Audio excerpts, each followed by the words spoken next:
Hi guys. I just wanted to start this out by saying the footage quality of this video is just pieced together from my phone, my camera, whatever I had available.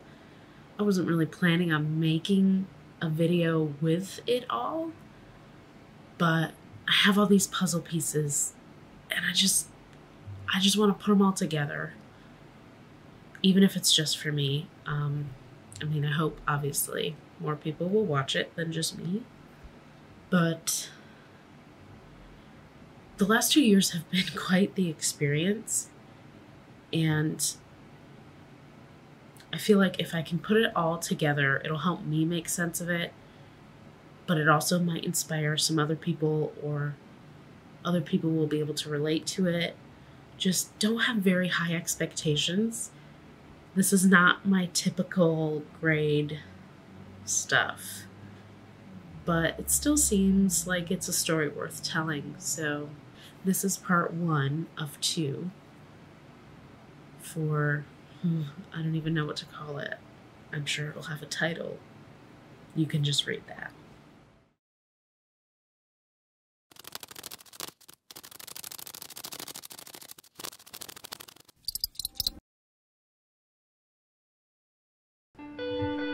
Have you ever just had the most incredible, life-changing, awe-inspiring experience?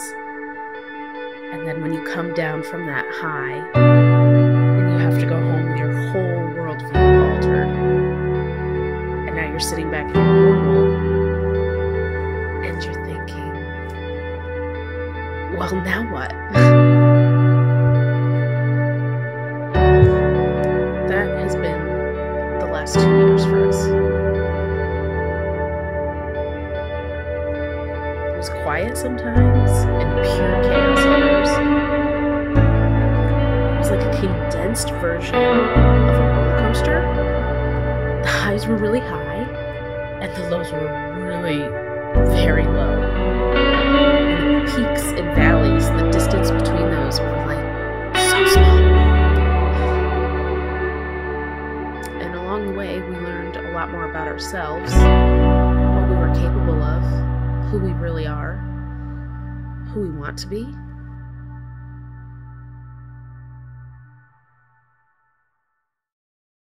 And it all started 2 years ago. Let's rewind. Here we are, back at our family compound, 2 years ago, roughly. It was a pretty sweet life. It was slow, stable, pretty predictable. We had a homeschool group that was awesome. Just a good group of kids that got along. We were really close with family, and we had a lot of really, truly incredible, supportive friends.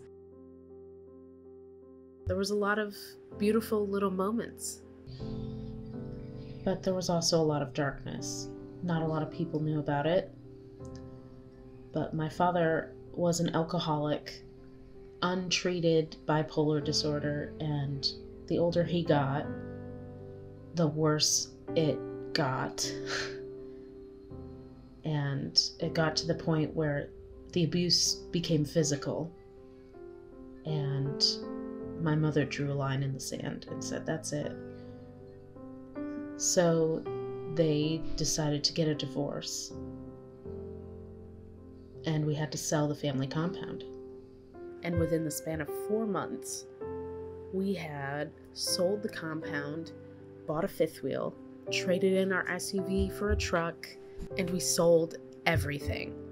We only kept the bare minimum of essentials, and even then we ended up throwing a lot of it away because it would not fit. And it definitely was a rushed, intense, stressful couple days just moving everything, because we all felt like we just had to get out of there. We did not feel safe. So when we finally got everything packed away and we were all set, we spent our first night in the RV, and a giant storm rolled in. It was a pretty intense storm. It kind of made us rethink, are we sure we want to live in a fifth wheel? Because it was rocking the whole thing back and forth, and it sounded really scary, but we lived, and it made a great first impression photo. So now my mom has left with the fifth wheel and the kids that are still living with her. We were stuck in New York because our truck needed some work before we were ready to go. So we stayed at my friend's place for a week, and then we went to Ohio. It was our first stop. First time at an actual campground in our fifth wheel, and we broke the slide. Luckily, we were only a few hours away from the manufacturers in Indiana, so once we got it shoved in, we were able to travel to the shop, get it looked at, and they said, yeah, you'll have to wait for a part. It was going to be a couple months. But luckily, my mom was in Indiana, and we were able to drive a couple hours south to catch up with them. And so we waited for the part at this campground, and we just propped the slide up with two 2x4s and lived in it like that. While we were stranded there waiting for the part, we had to sit and feel all those emotions that we had just gone through, that crazy experience within such a short amount of time. It gave us the space to heal.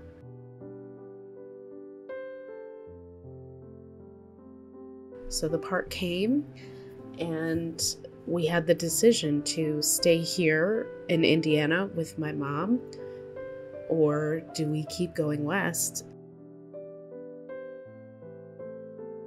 We didn't know what we were going to do out there, but I really felt strongly that we needed to go.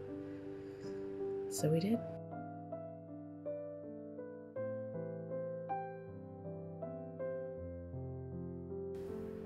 Our first stop was St. Louis, Missouri. We got there when the whole city was flooding from torrential downpours day after day. So our campground was actually flooded mostly. And yeah, it was pretty crazy. They had fish jumping out of the water because the campground was on the river. And here's a little field mouse that the girls saw and we rescued. They had a lot of fun exploring the campground even though it was flooded. And every day it rained more at night, and so it would creep inches closer to our camper. It would cover more of the campground. It would bring more fish jumping out onto the sidewalks. It was crazy. But it was a really nice campground.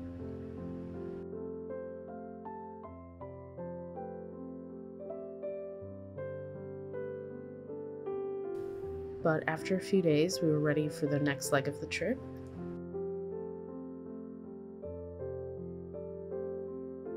Rapid City was the next stop. And this is where the landscape really started to change. It started to feel like West to somebody who had never seen it before. We went through Badlands National Park. We drove the fifth wheel through it, and we actually damaged one of the stabilizers because the roads were so rough. But it was really cool to see. And we camped right outside of Rapid City.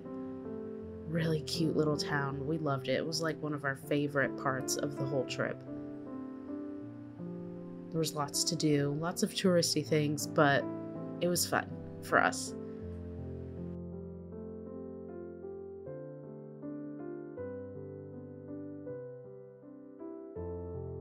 The kids got to pet a tortoise. This was like the greatest moment ever.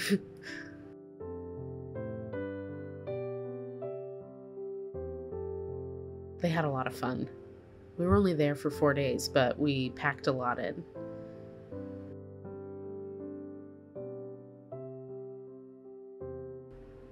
And so our next stop was Montana, and we knew Chris would have work there. So this was the last hurrah of us getting to spend time together before Chris started working again. We were staying in eastern Montana, where it was mostly prairies, It's not the pretty stuff. I mean, maybe if you're into prairies. I'm not. I prefer the mountains. It was a long drive through nowhere to get to the middle of nowhere where we were staying. But we did have friends there and we got to reconnect.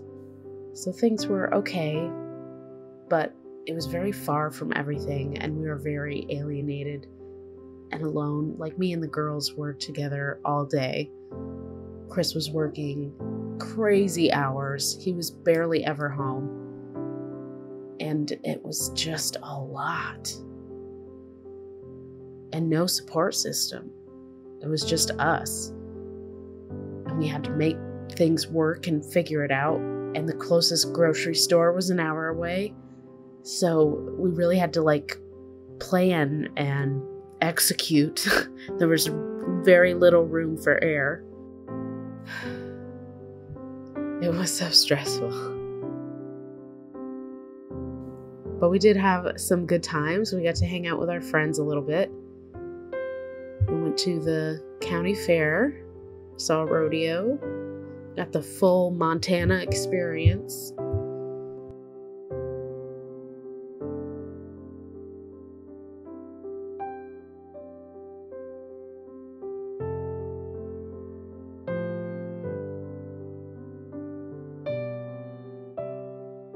Now, I say there wasn't much to do there. There really wasn't, but there was a whole lot of sky to watch. And there was some crazy summer storms that went through while we were staying there, and it was so cool to watch. A little scary, but cool.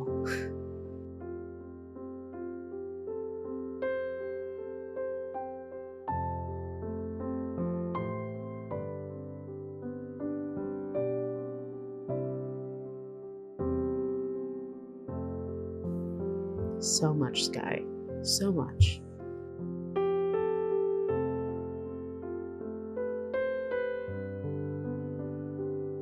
Just the amount of lightning that you could see, because you could see so much sky, was like mind-blowing to me.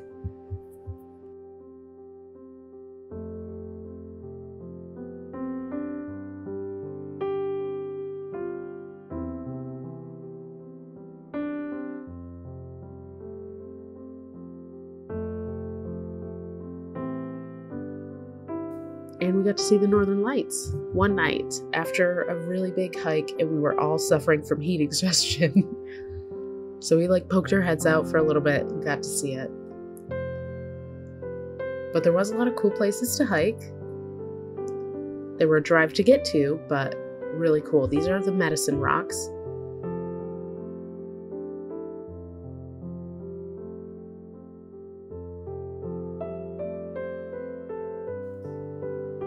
Most of the time I didn't have any plan for these videos and photos that I was taking. I was just doing it to document it for ourselves.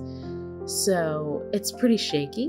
It's not the best quality, but if I had known what I was doing it for, I probably would have done a better job.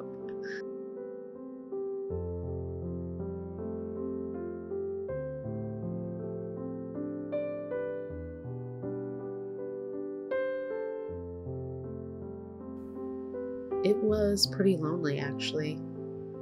I mean, we had friends there, but we didn't get to see them all the time, and we hadn't ever really lived completely on our own. We always had some sort of support system there, which I never took for granted. But without it, I don't think we really knew what our limits were, what we were truly capable of. And having a support system is so important when you have kids. But me and my husband, we didn't really get to have a life before kids. We got married, conceived our first on our honeymoon, so we'd never really known life together without our children. And so we never really got to do that whole self-discovery and growing together and maturing together. I mean, we did, but we did it around kids. We always had a support system, and as important as it is, I think it was also important for us in our relationship to really do it on our own, to show that we could do it. We are a power couple. We're a power unit. Our family is strong. And it's because we make it strong. It's not because we're lucky we have all these people that care about us, although we are. But that isn't what made us strong. It was ourselves this whole time. And I don't think we even realized how good we could be until we had to be.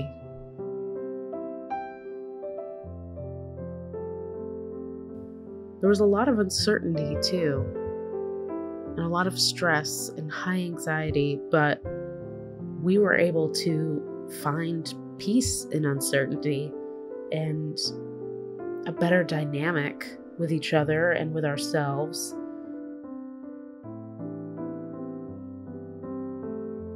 It's hard. It's hard to be calm and okay, even though there's so much turbulence around you. You can't control it. You can only control you and how you react. And when we were put in hard situations, we got to see firsthand that we could handle them. We could react calmly. We could think things out, make a plan, and stick to it. And we could be okay without anybody else's help. I think that's a really vital piece that was missing from our relationship before. We did not know if we could do it on our own.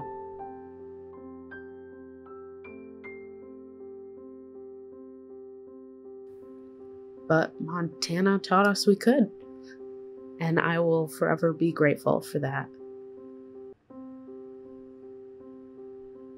As hard as it was, being so far from everyone we knew, it was good for us. And I think we came back stronger.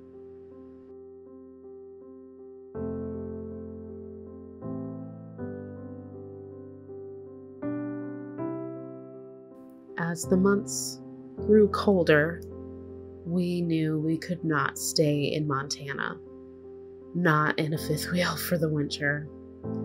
And while Chris did have a really good paying job, we tried to find a rental house or something, just to see how long we could make the money to be okay. And nothing was working out. Fortunately, a camper is the best ship to weather a recession. So we were able to pick up and move. Our first snowstorm in it was before Halloween, early October, and it was an eye-opener. We thought we had more time, but really we did not. We were out of time, and we had to find someplace else to go. We had to find new work. But luckily we could just pick up and leave within a few hours' notice. We had everything ready to go, and we left. And this was an accident. I caught elk on my phone. I was just trying to take a quick video, and it was so beautiful. This is when we got to the mountains, and I was like, oh yes, finally. This is Montana. Yeah, the mountains were beautiful, and seeing trees. You don't realize how few trees there are in the prairie. There's like none, and I love trees. I missed them so much. That's what made living on the prairie so hard for me, is that I couldn't really connect, because I can always connect with trees. But I didn't know how to connect with nature.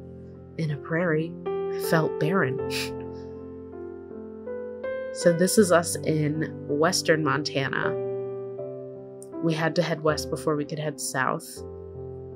We were there for a couple days because it was a high wind advisory. We couldn't tow the camper, but when things calmed down, we were ready to go before we got stuck. It was a pretty close call. We managed to just barely miss another huge snowstorm that would have kept us there till the spring. So we were lucky.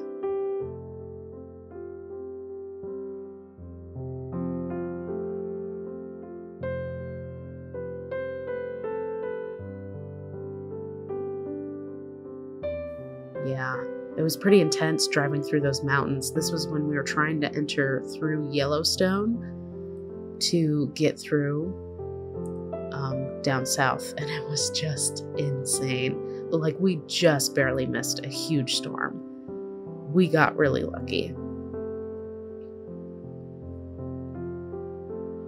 It was incredible scenery, though. It was so beautiful. Each twist and turn in the road brought a new viewpoint. It was beautiful. It was definitely stressful towing the camper on icy roads, down hills, down mountains, up mountains. It was very intense, but at the same time, it was just so magical. And we were all excited, even though we didn't really know what we were doing or where we were going. We were excited to be on the road again and seeing the mountains. Oh my gosh. This is when we got to Utah. We were coming in for the night at Willard's Peak. It's a little bit south of Salt Lake. So we had just made it past the border, the Utah border. And it was so beautiful. It was so wonderful. This was when we started to fall in love with the state. Our first night in it. The next morning we got up bright and early, started heading down south further because Salt Lake was still too cold for us. We got to Cedar City, which is just 30 minutes north of St. George, the desert town in Utah, which is right on the southern border. And we fell in love with this place. It was a quiet little mountain town. It's high desert, so there wasn't a whole lot of snow still. You'd get some snow, but it would melt usually, and we were within driving distance to the desert where we could go to a playground. We'd go to parks down south in the desert, and we would leave our jackets in the car. We'd go and play for a couple hours, and then we'd come back up north and bundle up. Enjoy a nice, cozy night in a winter mountain town. It was surreal. We got the best of both worlds. And to be where two biodomes connect, like the ecosystems, they converge. It was like so interesting to me. I loved just being out in it and exploring it. And the town was so cute. Even the winter storms were not really stormy. They were just snowy. And the next day it would be bright and sunny, and you could go out and play in it. And then the following day it would be melted and gone and be back up to 40 degrees. Honestly, it was the perfect place ever that I've ever been yet. The weather, the scenery, the people, all of it. It was all so wonderful. And it felt like home. It felt more like home than anything I'd ever known. And even though we were by ourselves, we didn't have our tribe, we didn't have our people, it still felt like this is safe. This is okay. We can grow here. We can thrive here. And I think we would have if we hadn't run out of work. And unfortunately, we couldn't find any more. And if you're into tarot, it was definitely a tower moment for us. We got so close to having everything we ever wanted, and then feeling like we failed.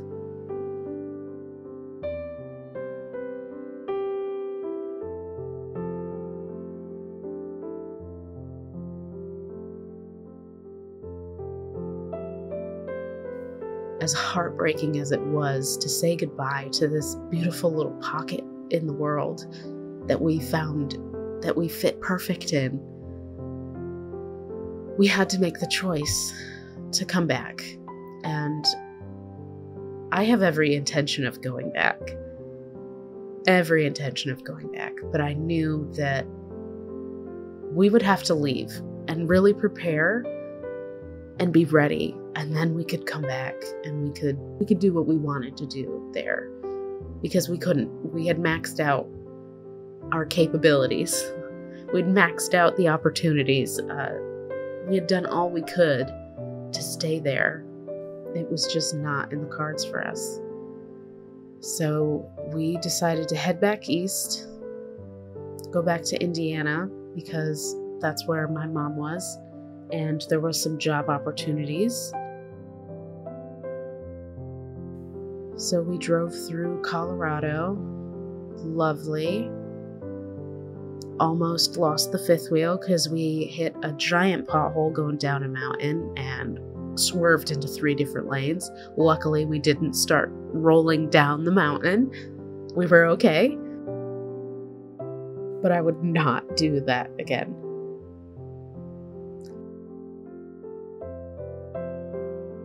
So we finally got back to Indiana, reconnected with our family. We missed them so much. But things were also different now. We had a new family member, my stepdad, which technically they're not married, but I consider him more father than my real one. But we all had changed. We'd all grown from the experience that we'd had after we had time to heal and evaluate. It changed us all. And so when we reunited, we got to get to know each other again and see our relationships with each other in a different light. I've learned who I am, what I'm capable of, what I want to do next. And I'm really excited to see where this new path takes me. Because if it wasn't for this experience, I wouldn't have the opportunity nor the courage to pursue what I'm doing next. Okay, so that was part 1. I will put part 2 out soon with a bit more in depth on how we came to be in the house and what my plans are to do next.